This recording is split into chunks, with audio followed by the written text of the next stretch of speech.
बिहार विधानसभा चुनाव के नजदीक आते ही राजनीतिक तापमान बढ़ता जा रहा है। इसी कड़ी में कांग्रेस नेता राहुल गांधी ने चुनाव आयोग पर एक गंभीर आरोप लगाया, जिसमें वो कहते नजर आए कि फॉर्म 6 के जरिए नए मतदाताओं को जोड़ने की प्रक्रिया के दौरान नियमों की अनदेखी की जा रही है। उनके अनुसार ये एक गंभीर लोकतांत्रिक प्रश्न है। क्या फॉर्म 6 की प्रक्रिया में ऐसी गड़बड़ियां हो रही हैं जिसमें संपूर्ण वोटर लिस्ट की विश्वसनीयता प्रभावित होगी? राहुल गांधी का ये दावा वोट चोरी की आशंका को हवा देता है, जो चुनावी निष्पक्षता पर सवाल खड़ा करता है। लेकिन क्या है ये फॉर्म 6? आइए पहले समझते हैं कि आखिरकार फॉर्म 6 वास्तव में है क्या। ये चुनाव आयोग द्वारा जारी एक महत्वपूर्ण और आधिकारिक दस्तावेज है, जिसका उपयोग भारतीय नागरिक जिनकी उम्र 18 वर्ष या उससे अधिक है अपने नाम को चुनावी मतदाता सूची में शामिल करने के लिए कर सकते हैं। ये फॉर्म उन निवासियों के लिए भी उपयोगी है जिन्होंने हाल ही में किसी अन्य विधानसभा क्षेत्र में स्थानांतरित किया है या ठिकाना बदला है और वहां नया नाम पंजीकृत कराना चाहते हैं। इस फॉर्म को ऑनलाइन या ऑफलाइन दोनों माध्यमों से भरा जा सकता है। ऑनलाइन के लिए वेबसाइट है voters.eci.gov.in, पोर्टल भरा जा सकता है। वहीं ऑफलाइन आवेदन के लिए इसे डाउनलोड कर संबंधित निर्वाचन कार्यालय में जमा किया जा सकता है। ऑनलाइन सबमिशन की पूरी प्रक्रिया भी सरल है। पहले वोटर सर्विस पोर्टल पर साइन अप, फिर लॉगिन।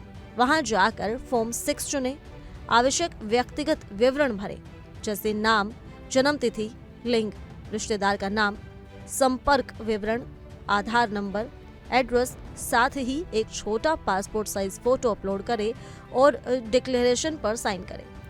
इसके बाद ये जानकारी स्थानीय यानी कि ERO इलेक्शन रजिस्ट्रेशन ऑफिसर या BLO यानी बूथ लेवल ऑफिसर द्वारा सत्यापित की जाती है। यदि सब सही पाया जाता है तो नाम वोटर लिस्ट में जोड़ा जाता है और वोटर ID कार्ड मिल जाता है। फॉर्म 6 का उद्देश्य साफ और सकारात्मक है। लोकतंत्र की नींव को मजबूत करना, हर योग्य नागरिक का मताधिकार सुनिश्चित करना। ये फॉर्म न केवल नए मतदाताओं के पंजीकरण में सहायक है, बल्कि पता बदलने या पुराने रिकॉर्ड को एडिट करने में भी सहायक होता है। चुनाव आयोग ने इसे पारदर्शी बनाने के लिए डिजिटल टूल्स, आधार सत्यापन जैसी आधुनिक तकनीकों का इस्तेमाल भी शुरू किया है, जिससे फर्जीवाड़े की आशंका को कम किया जा सके।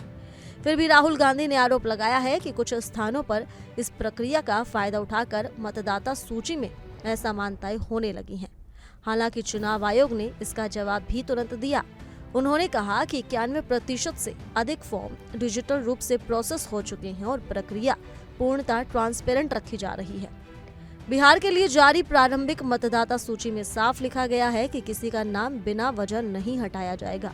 आयोग ने विशेष गहन पुनर्निरीक्षण 2025 शुरू कर दिया है, जिसमें नए मतदाताओं को जोड़ने और सूची को अपडेट करने की व्यवस्था शामिल है।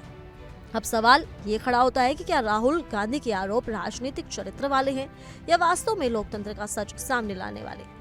इसका जवाब समय के साथ स्पष्ट होगा, जब जांच होगी और तथ्य सामने आएंगे। लेकिन इतना तय है कि फॉर्म 6 जनता के मताधिकार का एक कीर्ति स्तंभ है। इसकी संरचना और निष्पक्षता को मजबूत बनाना लोकतंत्र की गरिमा बनाए रखने का जरिया है, जिसे राजनीतिक शक्ति से ऊपर रखा जाना चाहिए। इस खबर को लेकर आप क्या कहेंगे? आप हमें कमेंट कर जरूर बताएं और इसी के साथ जुड़े रहिए इंडिया डेली के डिजिटल प्लेटफॉर्म के साथ।